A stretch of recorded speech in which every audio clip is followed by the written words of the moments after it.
大家好，我係阿樂，歡迎嚟到呢個頻道阿樂粵語講新聞。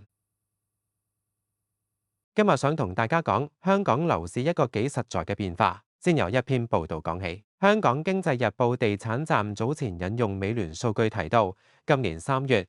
內地買家住宅註冊量錄得1189宗，涉及金額突破100億元，宗數同金額都創4個月新高。報道同時列出今年首季一手私人住宅內地買家註冊量最多嘅10大新盤，排最前幾位包括北角皇都、九龍城南首同黃竹坑海盈山。呢個名單反映內地買家唔係零散入市，而係已經集中喺一啲具體新盤同地區。點解要由首季資料講起？原因好簡單，因為首季資料更加具體，更容易明白件事發生喺邊啲樓盤同地區。內地買家唔係分散地買，係明顯有集中。今日要講嘅主線都係由呢度開始。香港樓市而家唔只係回暖，而係買家分佈開始改變。新盤新區中高價市場受內地買家影響越嚟越明顯。本地買家仍然係市場主體，但主要集中喺二手市場成熟地區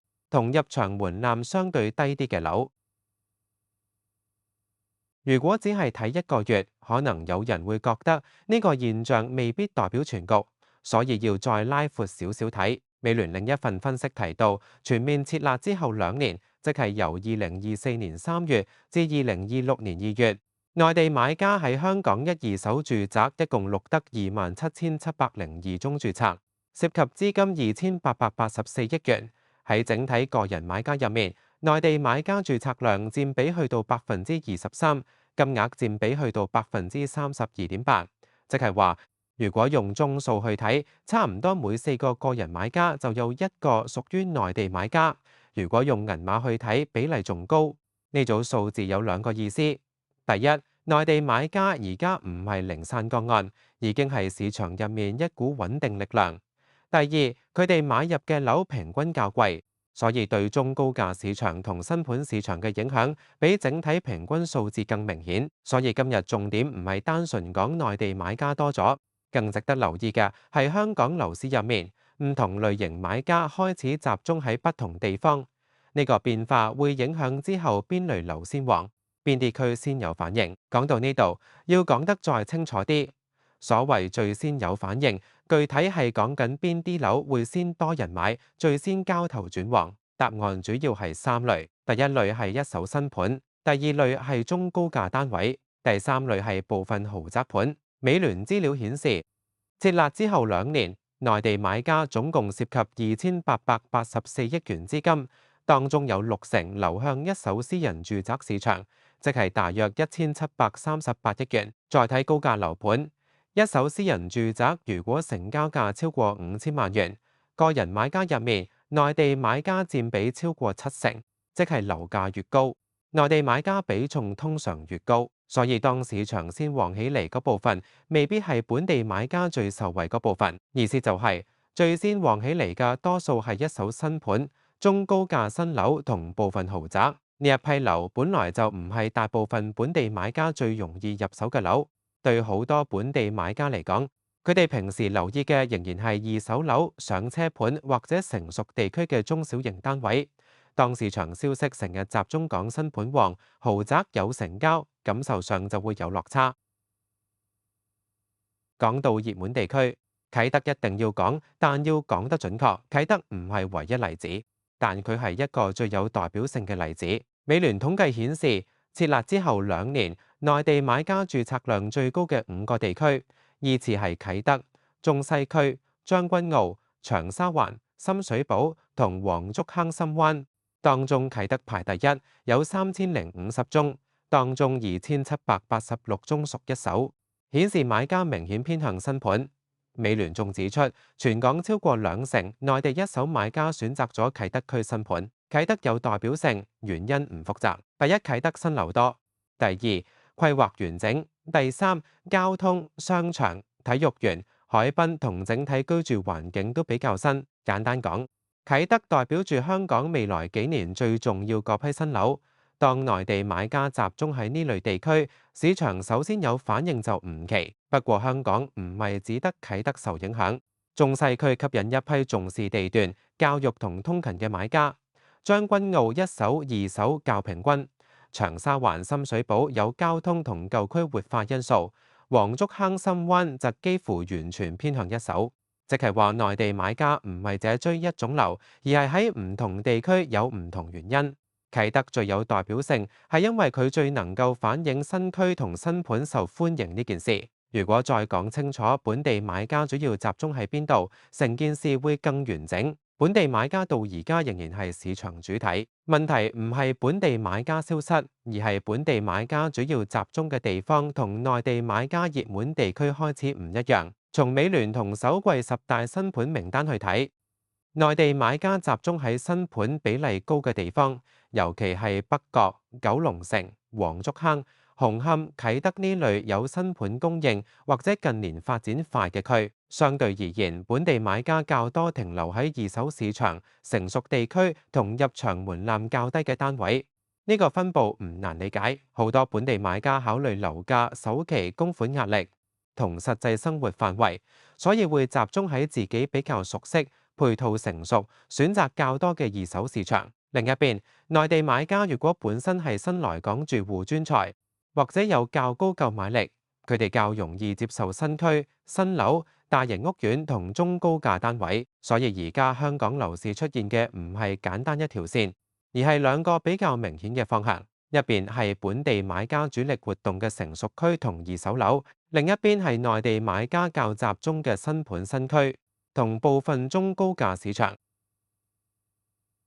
如果唔同買家長期集中喺不同地區、不同市場，香港樓市嘅分區會更明顯。根據美聯整理，啟德同黃竹坑深灣明顯偏一手，中西區偏二手，將軍澳一手、二手較平均，長沙灣深水埗就同交通同區域更新有關。呢個現象反映唔同地區吸引買家嘅原因唔一樣，所以集中入市嘅買家都開始唔同。新區同新盤較容易吸引重視新樓同配套嘅買家，成熟地區同二手市場則較多本地買家留意。如果呢個情況持續，香港樓市之後未必再係所有地區一齊升一齊跌，比較可能係新區、新盤、中高價市場會更受內地買家同新來港住戶影響。成熟區、二手市場細價樓仍然以本地需求為主，到時候唔同地區嘅買家分佈、租務市場同社區消費都可能越來越唔同。呢個講法唔係話某個區只屬於某一類人，而係話地區之間嘅買家結構可能會越來越有分別。對樓市分析嚟講，呢個改變幾重要，因為之後再講香港樓市，可能唔可以只係用一個平均數去講晒全部地區。去到呢一步，要注意一個好重要嘅位。而家香港樓市入面嘅內地買家唔可以全部當成短炒客或者純投資客。美聯分析本身都提到，近年政府積極搶人才，再加上租金上升、息口回落、公平過租嘅情況增加，令部分來港內地專才由租轉買，即係話市場入面確實有一部分買家係用家，佢哋因為工作、居住同家庭安排而買樓。所以講到呢度，要分開兩個概念，內地買家係整體買家分類，內地專才只係其中一部分。前者係整體買家分類，後者係當中一部分，只有工作同居住需要，可能打算喺香港生活一段時間嘅人，兩者唔可以混為一談。呢個分別幾重要，因為如果當中有唔少人係內地專才或者新來港住戶，咁佢哋買樓帶嚟嘅影響就唔止係成交增加，仲包括租市、轉買市、學校網需求、地區消費同長住安排，咁樣件事就唔係單純資金流入咁簡單。不過再向前一步睇，關鍵又唔只係有人嚟買樓，更值得留意嘅係香港之後留唔留得住呢批內地專才同新來港住戶，因為如果佢哋真係長期留港，對新盤、租市、地區消費同整體樓市都可以形成比較穩定嘅支持。相反，如果主要係短中期停留，幾年後又離開，咁而家由佢哋撐住嘅嗰部分需求就未必夠穩定。當然呢個唔係即時會發生嘅事，但係之後要留意。所以市場焦點唔應該只放喺邊個買得多，更值得留意嘅係香港樓市對呢批新增買家同新來港住戶嘅依賴有幾深，尤其係新盤、中高價市場同部分熱門新區，之後走勢會更加受影響。講到最後，香港人感受到乜嘢嘅變化？當新聞成日講新盤旺、某區熱、豪宅有成交，本地買家未必會同步覺得輕鬆，原因唔難理解。物業市場最先有反應，多數係一手新盤、中高價新樓同部分豪宅。呢啲本來就唔係大部分本地買家最容易入手嘅樓，於是市場氣氛雖然好咗，但本地買家最常接觸嗰批二手樓、細價樓，同成熟地區未必即刻同步受惠，所以樓市回暖唔代表每一類買家感受都一樣。有人見到市場轉旺，覺得信心返嚟；有人見到最熱嘅地方越嚟越集中喺自己唔容易參與嘅板塊，感受就會唔同。呢個就係而家香港樓市一個真實情況。如果呢個趨勢持續，市場之後可能點走？我哋簡單做一個推演。第一個可能係新盤同新區繼續較強，只要內地買家同新來港住戶繼續入市，啟德、黃竹坑、深灣、部分九龍新盤之後仍然會比其他地方更加容易有成交，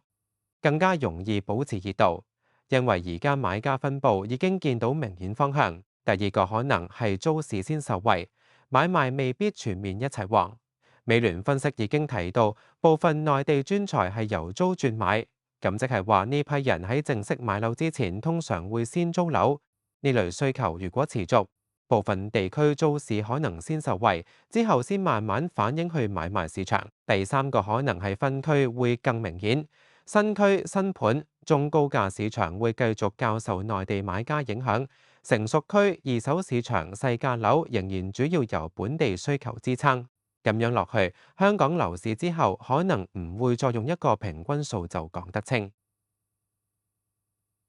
總結嚟講，今日重點好簡單，香港樓市而家唔只係回暖，而係買家分佈開始變。由香港經濟日報引用美聯嘅首季數字，到美聯設立後2年嘅統計都見到同一件事，內地買家已經形成一條比較清楚嘅買樓方向，主要集中喺新盤、新區同部分中高價市場。啟德有代表性，但唔係唯一例子。中西區、將軍澳、長沙灣、深水埗、黃竹坑、深灣同樣反映緊唔同地區正吸引唔同買家。香港本地買家仍然係市場主體，但主要活動範圍同內地買家熱門地區開始唔完全一樣。所以之後最值得留意嘅唔止係樓價升跌，而係邊類樓先有反應，邊啲區先轉旺，仲有香港樓市會唔會因為買家分佈改變而出現更明顯分區？呢個先至係而家最值得繼續追住睇嘅地方。今日講到呢度，